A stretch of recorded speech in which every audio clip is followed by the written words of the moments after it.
Beli rumah di Jepang cuma 5 juta rupiah. Pernah nggak kalian dengar istilah Akiya? Akiya ini kalau diterjemahkan ke dalam bahasa Indonesia berarti rumah kosong. Pada tahun 2018, ada sekitar 8,5 juta Akiya yang tersebar di seluruh Jepang. Properti ini sering terletak di kota-kota di pedesaan atau di pinggiran kota-kota besar. Dan bahkan, 1 dari 10 properti yang ada di Tokyo adalah Akiya. Menurut data pemerintahan Jepang, 14% dari pasar properti adalah Akiya. Dan menurut Nomura Research Institute, angka ini bakal jadi 30% pada tahun 2033. Dan dikatakan juga bahwa 900 kota kecil tidak akan ada lagi pada tahun 2040. Penyebab banyaknya Akiya. Ada beberapa alasan kenapa Akiya ini sangat banyak ya di Jepang. Yang pertama karena depopulasi, yang dimana menurunnya tingkat kelahiran dan orang tua atau lansia semakin banyak. Orang-orang yang memutuskan untuk tidak menikah dan juga para pasangan yang nggak mau punya anak, membuat mereka ini jadi tua tanpa keturunan. Orang tua atau lansia ini banyak yang memutuskan untuk meninggalkan rumah mereka dan pindah ke pusat perawatan lansia. Alasan kedua, karena orang-orang Jepang semakin kesini lebih memilih untuk pindah dan tinggal di bangunan yang lebih modern. Dan gak jarang ya, kalaupun mereka ini diwariskan rumah sama orang tua mereka di pedesaan, mereka ini gak tertarik buat ngambil warisan tersebut dan memilih untuk tinggal di kota atau di bangunan yang lebih modern. Alasan ketiga, sebagian dari Akiya ini adalah jikobukeng atau properti hitam. Contoh jikobukeng ini kayak rumah bekas pembunuhan, bunuh diri, deket geng kriminal, dibangun di atas sumur, atau tanah properti bekas tempat sekte atau pemujaan sesat, dan bencana alam.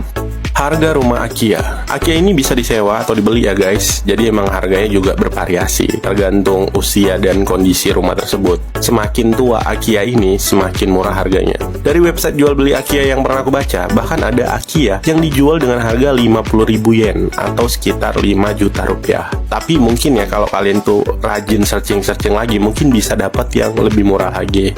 Murah kan? Murah banget. Tapi banyak hal yang perlu dipikirkan ya sebelum beli rumah Akiya ini guys.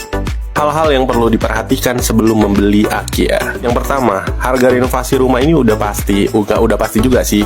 Cuman pasti ini lebih mahal daripada harga rumah tersebut guys.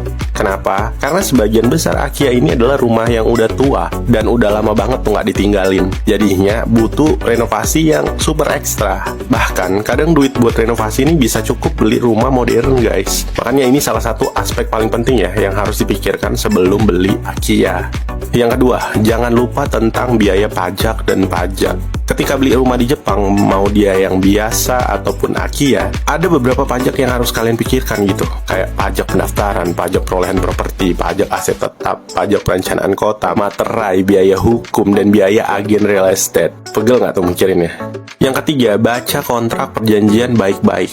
Karena banyak Akiya yang ditawarkan pemerintahan ini guys, ini tujuannya bukan untuk keuntungan mereka, tapi untuk revitalisasi desa, supaya desanya itu hidup lagi. Jadi memang ada beberapa kontrak-kontrak yang nggak biasa gitu loh. Contohnya, kalian ini diwajibkan untuk tinggal permanen di rumah tersebut guys. Jadi kalau kalian tuh cuman turis dengan visa sementara, ya impian kalian buat punya rumah itu harus dikubur dalam-dalam. Terus ada istilah sewa untuk memiliki, yang dimana kalian tuh diharuskan menyewa properti tersebut misalnya selama 20 tahun gitu. Dan setelah itu barulah kalian bisa memiliki rumah tersebut. Terus ada juga di kontraknya itu dikatakan kalau kalian tuh cuman beli rumahnya aja guys, tanahnya enggak. Ada juga kriteria khusus tentang situasi kehidupan kalian, kayak kalian tuh harus menikah, terus umurnya harus di bawah 43, sudah punya anak yang udah sekolah, dan banyak persyaratan-persyaratan yang enggak biasa. Tentang bencana alam, Jepang berlokasi strategis di tempat pertemuan 4 lempeng tektonik bumi. Dimanapun kalian tinggal di Jepang, kalian tuh pasti bakal ngalami yang namanya gempa bumi, topan, tanah longsor, dan dalam beberapa kasus mungkin aja tsunami. Ada perubahan signifikan yang dibuat pada standar bangunan Jepang pada tahun 71, 81, dan 2000. Saat melihat rumah Akiya, penting untuk memahami undang-undang mana yang diterapkan selama konstruksi. Jadi kalian tuh nggak bisa asal-asalan renovasi rumahnya. Pilihan terbaik adalah menyewa inspektur bangunan independen untuk memberitahu kalian tentang kesesuaian dan kerentanan properti terhadap bencana alam.